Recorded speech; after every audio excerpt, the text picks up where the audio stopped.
Merci Madame la Présidente. Alors, merci à tous les orateurs qui viennent de s'exprimer. Je pense que à travers vos interventions,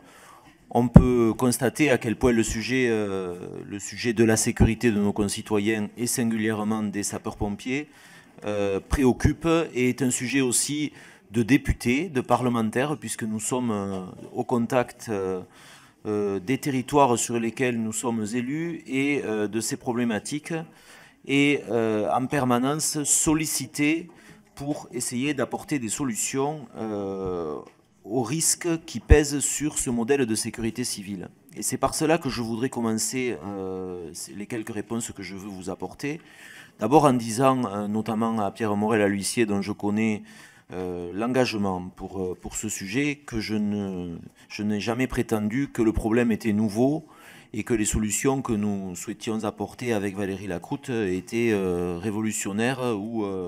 complètement extraordinaires au premier sens du terme. C'est justement parce que le problème est ancien et qu'il est longtemps resté sans solution que nous avons jugé opportun de nous y confronter et d'essayer de rassembler un certain nombre de propositions qui répondent à des enjeux globaux.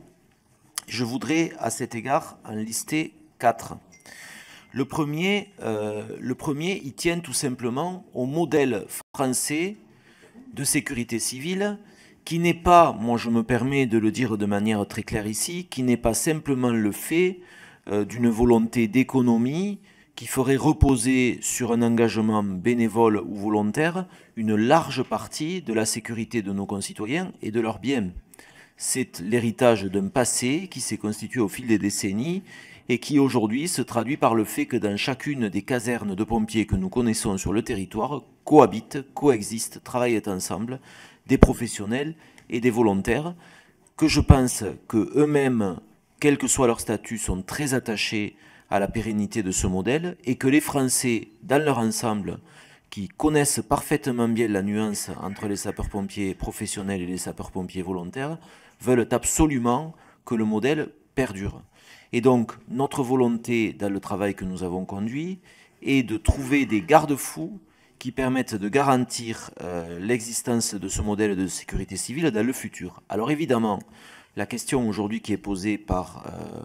les arrêts qui tombent, ou en tout cas l'arrêt qui est tombé contre le modèle belge suite à l'application de la directive travail de 2003, il interroge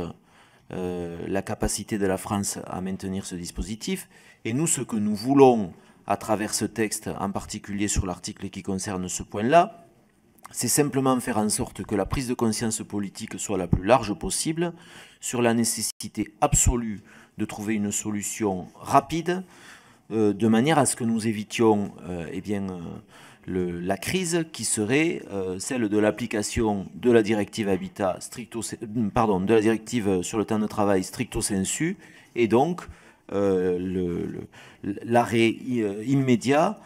du volontariat dans nos casernes. Ça, c'est le premier élément, et je pense que c'est un élément suffisamment fédérateur pour que tout le monde s'accorde à dire, 1, qu'il faut trouver une solution, 2, qu'elle n'est peut-être pas facile dans la bouche du gouvernement français, puisque la France est à l'origine de cette directive sur le temps de travail, et qu'au moment où elle a été mise en œuvre, on n'en avait pas peut-être mesuré complètement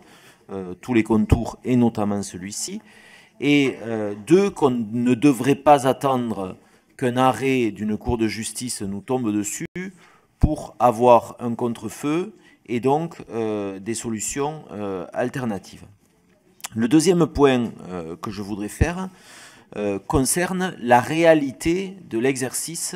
des fonctions de sapeurs-pompiers sur nos territoires. Je pense que les uns et les autres, nous fréquentons les Saintes-Barbes. Pour ce qui me concerne, dans le département de l'Aveyron, nous avons la chance d'avoir un très grand nombre de centres de secours. Et dans la circonscription dont je suis l'élu, il y en a, je crois de mémoire, 17. Et j'essaie d'être présent aux 17 Saintes-Barbes. D'année en année,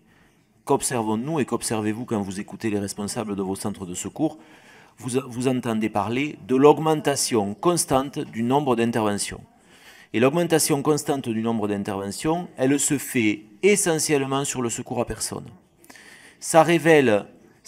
une situation de besoin accru de sapeurs-pompiers et des missions qu'ils exercent sur les territoires. Cette situation, elle est liée à quoi? Elle est liée à plusieurs phénomènes, mais je pense qu'elle ne peut être appelée à évoluer que dans le même sens, pour les raisons que j'évoquais dans mon propos d'introduction, à savoir que la population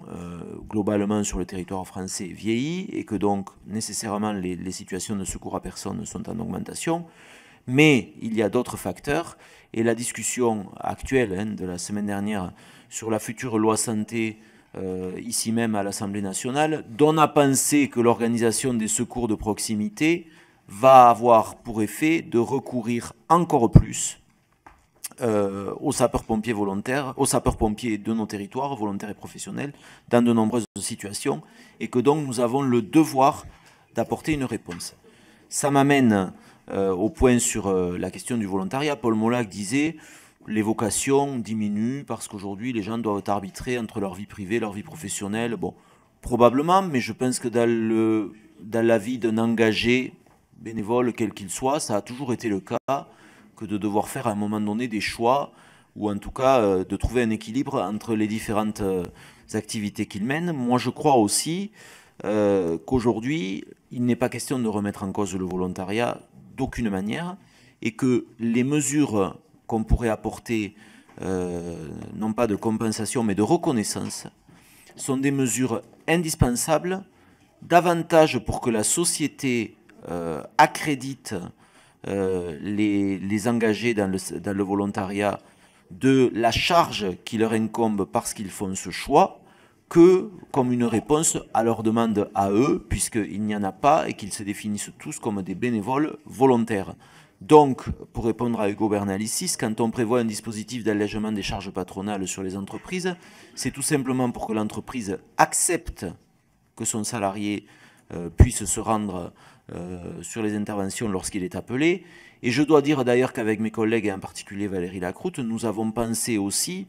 que lorsqu'on emploie le terme entreprise, il y a différentes réalités et que ce dispositif-là s'adresse aussi principalement aux TPE et aux PME, dans lesquels l'effet du départ d'un salarié, quand il n'y en a que deux par exemple, dans une TPE, quand il y a deux salariés et qu'il y en a un dont le bip sonne et qui part en intervention, naturellement le chantier est au mieux très retardé, au pire complètement arrêté,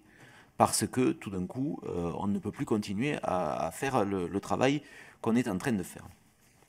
Le troisième point que je voudrais souligner, c'est que cette proposition de loi intervient aussi à un moment où, comme vous l'avez dit, le maillage territorial est plus que jamais indispensable. Ça ressort d'ailleurs des différents points que je viens d'évoquer, et Cécile Untermaier en parlait. Et il est plus que jamais indispensable dans une période où les finances publiques des collectivités territoriales sont plus que jamais, elles, tendues, et où les conseils départementaux auxquels sont adossés les SDIS et qui les financent en grande partie avec les autres collectivités locales, rencontrent parfois des difficultés pour faire face aux besoins de modernisation des équipements et seraient, je crois pour la plupart, dans l'incapacité totale de salarier l'intégralité des effectifs si d'aventure on devait remettre en cause le principe même du volontariat. Et le quatrième point, c'est que si nous faisons le choix aujourd'hui avec les collègues du groupe Les Républicains de défendre cette proposition de loi dans le cadre de notre niche parlementaire, c'est tout simplement que nous considérons que le moment est venu, et c'est peut-être à l'adresse de la majorité que je dis ça, de passer à l'acte. Effectivement, il y a une mission sapeur-pompier qui est en cours et qui est en cours depuis le début du quinquennat, qui pour l'instant n'a produit aucune mesure concrète, et nous souhaitons que cette proposition de loi soit un véhicule mis à la disposition des parlementaires que nous sommes, en responsabilité, par-delà les nuances politiques, pour mettre déjà en œuvre un certain nombre de mesures qui revêtent un caractère d'urgence. Voilà ce que je voulais dire sur les 4 points. 3 précisions sur des points que vous avez soulevés les uns et les autres. D'abord sur la terminologie, Pierre Morel-a-L'Huissier y a fait allusion de manière courtoise et je l'en remercie. C'est évidemment un point que nous avons noté d'emblée et donc je vous proposerai un amendement pour modifier, pour ne pas laisser planer l'équivoque sur un éventuel amalgame que nous ne faisons pas du tout entre la profession de sapeur-pompier professionnel et le fait d'être sapeur-pompier volontaire, l'engagement de sapeur-pompier volontaire. Sur la remarque du collègue du MODEM, sur le fait que la proposition de loi serait trop... Alors, j'ai eu un peu de mal à vous suivre. Vous dites que les mesures doivent être globales et l'approche globale, mais que notre proposition de loi est trop exhaustive. Bon, ça me paraît ne pas pouvoir aller ensemble. Justement, nous avons voulu avoir une approche globale et faire une proposition de plusieurs mesures qui, à notre sens, balaient, non pas tout, parce qu'il ne faut pas être prétentieux ici, et au contraire très humble, mais en tout cas balayer l'essentiel des aspects, des problématiques qui se posent aujourd'hui au modèle de sécurité civile français. Et enfin, à l'adresse de Paul Molac, sur le fait de ne pas faire d'amalgame entre des avantages et une rémunération, j'en suis conscient, j'ai déjà répondu en disant que ce que nous voulons, c'est tout simplement une reconnaissance par la loi de l'engagement de sapeurs-pompiers volontaires. Quant à la majorité qui nous interroge sur la question des charges, évidemment, lorsqu'on décide de proposer un certain nombre d'allègements ou d'aménagements, il y a des charges. Je crois qu'en l'occurrence, le jeu en vaut la chandelle, si je puis m'exprimer ainsi, et que la sécurité de nos concitoyens et de leurs biens mérite bien, lorsque un très grand nombre de Français s'engagent volontairement et quasiment bénévolement au service de cette cause, que la nation, à travers le budget de l'État, et je suis d'avis que cette proposition de loi, si elle est adoptée, aura des conséquences sur la prochaine loi de finances, consente aussi un effort budgétaire pour répondre à ce besoin de chaque Français. Voilà ce que je voulais vous dire et je vous remercie une nouvelle fois. Merci, monsieur le rapporteur. Donc,